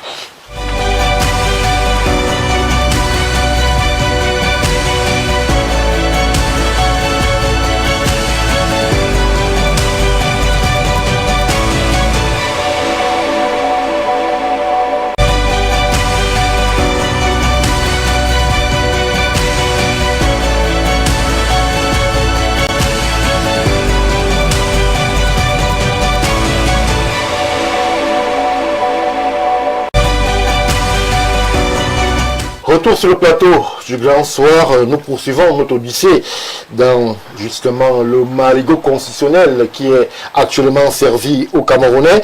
Nous avons d'autres acteurs qui eux aussi font la une de l'Assemblée, la une du Parlement. On évoque les conseillers municipaux avec cette prorogation de mandat, ce projet de loi, cette loi qui peut-être vous pourrez vous faire plaisir, qui justement met en scène une fois de plus le chef de l'État, mais avec une capacité particulière à abréger les mandats des conseillers municipaux ou alors à les proroger de façon indéfinie. Vous pourrez être content à ce niveau, cette loi. Pas du tout. Le président nous a habitués à l'illégalité. Et les illégalités, il les pratique avec beaucoup, très allègrement. Je vous rappelle que la loi prescrit le mandat des maires et des députés à 5 ans. Oui. De manière unilatérale, il a pris l'habitude pour créer une pratique de droit de proroger le mandat. On l'a suivi sur les 360 communes, aucun maire se plainte. Moi, je n'ai pas suivi de plainte, docteur. Non, je voudrais tout simplement vous dire que la démarche n'est pas bonne pour le Cameroun. Voilà un pan où on s'est habitué aux prorogations de mandat dans un pays, comme lui-même avait dit, un pays normal. Dans un pays normal. Et vous avez suivi le représentant du RDPC tout à l'heure se prévaloir de cette largesse habituelle du président à prolonger le mandat. Vous avez les directeurs généraux. La loi n'est pas respectée. Que dit la loi? Les gens peuvent être directeurs généraux, renouvelables, c'est une fois. Bref, un total de 9 ans. Le président nomme aux emplois civils et militaires, c'est aussi la loi. Un emploi de 9 ans. Et une fois qu'on vous a nommé, vous avez Mouté Abidias Camille qui a sa 34e année de DG du Fonds national de l'emploi. Vous avez Akwa qui a sa 20e année de DG du FECOM. Vous avez un monsieur qui est là depuis, à Ijo, depuis 1976, qui est de DG du truc. On est donc habitué à ce genre de passe-droit qui permettent au président d'élargir son assiette de soutien au niveau national. Mais ce n'est pas comme ça qu'un pays normal fonctionne. Vous avez la preuve, le congrès du RDPC qui a attendu depuis X temps. Donc vous voyez, c'est devenu, ça a été une technique pour le président Biya de s'attirer la sympathie de tout ce monde-là. Il faudrait peut-être attendre son départ pour voir les choses se dérouler à la normale. C'est ça qui a donné des ambitions à des hommes comme moi à vouloir être président de la République. Parce que ce type d'attitude, ce type de test, ce type de personnes, j'aurais le cachet en main pour les nettoyer. Merci Saint-Éloi. Maître Jean-Guy Zogo. Alors c'est vous qui évoquiez les questions de légitimité il y a quelques instants. Je précise que actuellement ceux qui sont à la tête des exécutifs communaux n'y sont que parce qu'il y a eu prorogation. Alors, vous, le citoyen, quelle légitimité vous la conférez lorsque vous savez que selon la nomenclature habituelle, il devrait déjà être repassé devant vous pour solliciter une fois de plus votre confiance ou votre désapprobation. Pensez-vous, en termes de représentativité, en termes de légitimité, que ces prorogations à l'infini soient utiles pour la parole du peuple ou alors pour le vote des Camerounais? Je ne vais pas m'exprimer en tant que citoyen parce qu'il faut déjà savoir de quel genre de citoyen on parle. Je vous ai dit tout à l'heure que les Camerounais n'ont qu'à s'en prendre à eux-mêmes. Ils n'ont que ce qu'ils méritent. Parce que l'approbation du mandat des conseillers municipaux en l'état était légale. Oui. Voilà. Elle a été motivée. C'est pas un souci. On dit qu'il n'y a pas d'argent. Le problème... Et qu'elle n'est pas prêt. Non, s'il y avait un problème d'argent au Cameroun, on saurait où est parti notre or. Pour le moment, ce n'est pas encore, ce n'est pas prorogé encore. Je dis ceci. Il faut qu'on se comprenne bien. Ça n'a pas été voté. La prorogation qui a eu lieu était légale. 18 mois. Voilà. Celle des députés qui viennent d'avoir lieu est légale. Absolument. Et quand je reviens à ce que je vous ai dit au départ, je vous ai dit à l'entame de cette émission qu'il faut que les Camerounais retiennent que la loi est l'expression normative, la formalisation d'un rapport de force politique. Si vous abandonnez la chose politique aux autres, vous allez subir. Alors, à ce niveau, les conseillers municipaux. À ce niveau, quel est l'intérêt qu'aurait le président Paul Biya, par exemple, de proroger une fois de plus le mandat des conseillers municipaux? Lui, il est déjà élu. Il peut aussi envoyer les conseillers au chaudron pour qu'ils expriment leur popularité auprès des populations, pour qu'ils soient plus crédibles et la campagne. Quel intérêt à proroger de façon indéfinie parfois des acteurs locaux qui ne sont plus en droit de sainteté avec les populations? Je pense que le président de la République est parfaitement conscient de ce qu'au sortir de l'élection présidentielle du 12 octobre dernier, dont il est sorti vainqueur d'après la décision du Conseil constitutionnel, a quand même fait perdre des plumes à son parti. Oui. Et on a vu des dissensions internes émerger. Et on sait tous que, quoi qu'on vous dise, ces 53% sont la preuve que les Camerounais veulent passer à autre chose. Et s'ils n'ont pas pu le faire au niveau du président de la République, ils étaient probablement prêts à le faire au niveau des élus locaux. Oui. Maintenant, le report des élections, l'approbation des mandats des conseillers municipaux comme des députés va permettre à son parti de faire une introspection, de penser ses plaies, penser ses blessures, essayer d'apaiser, d'assainir les dissensions. Ce que l'on peut faire en 8 ans, c'est en... Non, là, on parle pas en 8 ans. En 3 mois qu'on pourrait le faire. Vous ne se comprend pas. Je vous dis que c'est au sortir de l'élection présidentielle du 12 octobre 25. Non, c'est pas 8 ans avant. C'est il y a à peine quelques mois qu'ils ont découvert que leur machine, qui était supposée être insubmersible, a pris de l'eau. C'est un Titanic. Le RDPC aujourd'hui, un Titanic qui a pris de l'eau. Il faut colmater des brèches. Il faut colmater les brèches et maintenant s'organiser pour aller. Et en réalité, c'est un hold-up institutionnel. Parce que eux, ils font comme si le temps était leur propriété. Alors qu'il y a des gens qui ont des ambitions politiques, des projets de société qu'ils veulent soumettre à l'assentiment des populations. Oui. Vous vous dites bien que nous, on savait qu'on allait à l'élection en 2026. Qu'est-ce qui vous prouve que je n'aurais pas été élu député de la Léquier Ouest? Qu'est-ce qui vous prouve que je n'aurais pas été élu maire de mon atelier? Or, là, maintenant, on me dit que non, on ne sait pas quand est-ce que l'élection municipale aura lieu. On m'a déjà dit d'office qu'il faut que j'attende février 2027 pour prétendre à un poste de député. Vous voyez que, quelque part, nous, on est en train de froisser les acteurs politiques en confisquant le calendrier électoral. Donc, son intérêt, à la réalité, vous m'avez posé la question de l'intérêt. Oui. Son intérêt, c'est qu'il faut penser les blessures d'un combattant RDPC qui est sorti, certes victorieux de la bataille du 12 octobre, mais mal en point. Très mal en point. Merci. Monsieur Ngoulou, RDPC mal en point, il faut redynamiser à la base. selon la lecture de Maître Zogo, pensez-vous qu'on soit dans cette hypothèse-là, qu'il faille, dans le jeu des acteurs, restructurer un RDPC sorti, divisé justement de la présidentielle, pour espérer aller au-delà de la victoire présidentielle, la continuité avec justement les élections locales, avec les conseils municipaux? Vous voyez, c'est l'hôpital qui se moque de la charité.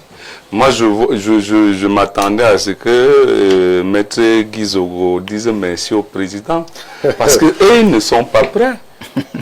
Je ne vois pas un seul parti politique d'opposition aujourd'hui qui est prêt à affronter le RDPC. Ça, alors. Et ils devraient dire merci. Donc, la liste est prête. Nous, on était prêts depuis à aller aux élections. C'est eux qui ne sont pas prêts. Non, vous ne pouviez pas être prêts. Vous attendez que le comité central désigne les candidats. Permettez au représentant de l'RDPC de s'exprimer. Vous ne connaissez pas le RDPC? Vraiment, l'Union ne connaît pas l'Union des populations africaines. L'Union des populations africaines est prête. Je pense que vous marchez dans la ville de Yaoundé comme moi. Je crois que vous avez vu des affiches des individus qui disent qu'ils n'ont même pas un parti politique, mais ils veulent constituer une liste à Yaoundé 4 de 61 personnes. Et ils laissent les numéros de téléphone pour qu'on les contacte. C'est ça la politique? Moi, je ne pense pas. Le RDPC aujourd'hui est le seul parti que même si c'est demain, on dit demain, mettez-vous en ordre de bataille, tout le monde... Pourquoi prorogation non? Pourquoi prorogation monsieur le maire? Pourquoi ce président de la République, est-ce qu'il gagnerait l'exécutif, ou de la personne du président, à proroger de façon indéfinie les mandats des conseillers municipaux? Je pense que nous sortons d'un débat sur la réforme constitutionnelle. Oui. Il ne faudrait pas prendre cette affaire sur le pied levé. C'est une affaire sérieuse. Il faudrait harmoniser et les textes et les institutions au Cameroun, une fois pour toutes, pour qu'on ne revienne plus à proroger les mandats, et ainsi de suite. Alors, le président le fait pour le bien collectif. Je dis pour son appareil, même si c'est demain. Vous voulez pas de votre tour? Notre tour de quoi? Moi, je suis conseiller. Donc, je suis sortant et entrant. Moi, je peux l'affirmer. Je suis sortant et entrant. Donc, mais vous faites patienter, monsieur le maire était. Lui, il veut présenter son projet. Qui vous dit si lui, il est prêt? Ils ne sont pas prêts. Ils ne sont pas prêts. Je vous dis que il y a peut-être 2 mois, dans les radios et sur les plateaux de télé, les gens lançaient des appels pour constituer des listes de 25 personnes. Ils ne sont même pas capables.